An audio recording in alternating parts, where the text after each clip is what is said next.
What's up, everyone? Welcome to the Power Play with CJ. I'm focusing on the New York Rangers, Ottawa Senators second round series preview, as both teams are obviously coming off 6-game series wins against the Boston Bruins, or the Montreal Canadiens and Boston Bruins, respectively. This was supposed to be that rivalry taken to the Stanley Cup playoffs this year, but obviously that wasn't the case, as Ottawa and the Rangers pulled off, not necessarily upsets, because Ottawa was, the higher seed in their series, but definitely, at least somewhat shockingly surprising wins. But let's start with Ottawa. Guy Boucher's trap has worked to a T this season with the Senators, and they have a really good player we'll get to in a second. But that frustrated the Boston Bruins so hard it's not even funny.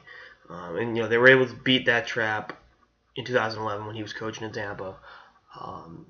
But this team obviously wasn't as good as 2011 Bruins, and I think Ottawa's personnel from day one this season with Boucher bought into that system and played it effectively. We saw it executed perfectly, game in and game out, as the Bruins could not get through the fucking neutral zone with a damn. Granted, they were playing without three of their top four defensemen, but that's neither here nor there.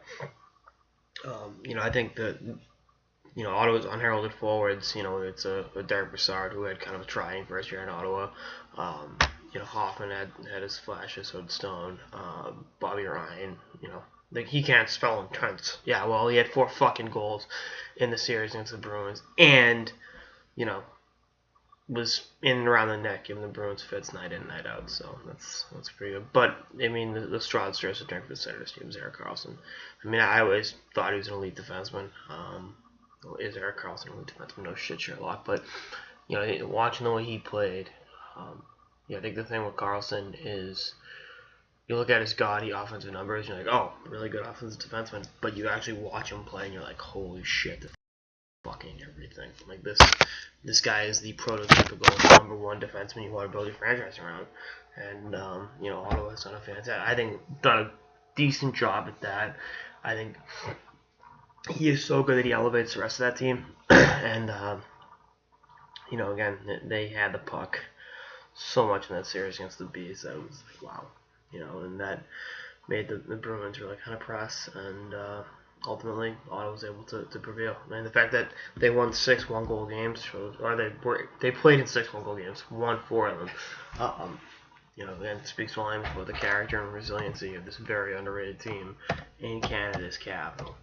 Meanwhile, in the Big Apple, we've got a Rangers team that I've written off for dead, I guess, a few too many times. And it looks like I'm going to have to eat crow because, they handled the Montreal Canadiens pretty good. And, they did not back down to the challenge of going up against Carey Price, the best goalie in the world. And Henrik Lundqvist did not hear me when I said he was done.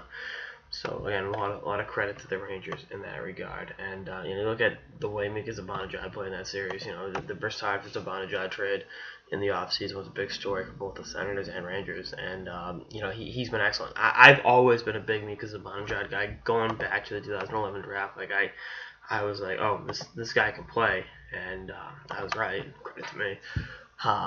But, you look at some of the things he does and the way he's able to use his size and creativity to create scoring chances for himself and his teammates. And you're like, wow. He really turned it on in that series, and obviously had that really nice overtime goal and really did some pretty cool and unique things. And, again, there's been just a really good fit with that Rangers team. And then you look at their blue line. They've been banged up at times, but they continue to persevere despite mounting injuries. McDonough hasn't been 100%. Girardi actually hasn't looked bad at times. Kevin Klein's been out of the lineup. Brady Shea, has really overachieved, and you're like, holy shit, this kid can play. I think Rangers fans had high expectations for him, but, the way he's played has superseded, all of those.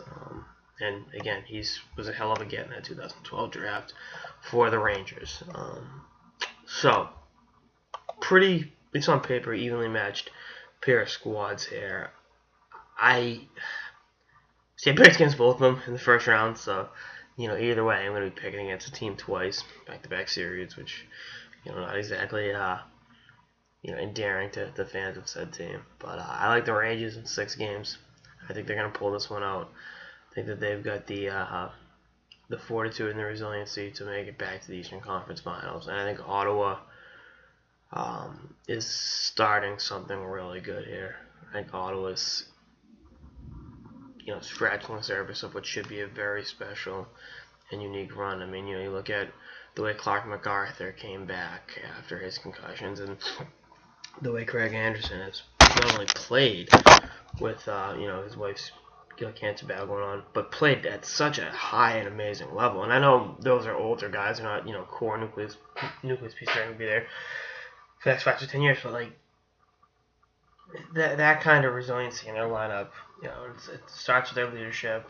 They've got I think again a phenomenal coach, Guy Boucher, and they've got some really interesting young pieces coming up that if they're able to kind of retool and do a little this, a little that, they'll be a good team for a long time. But again, in this series, I think the Rangers put out in 6 games.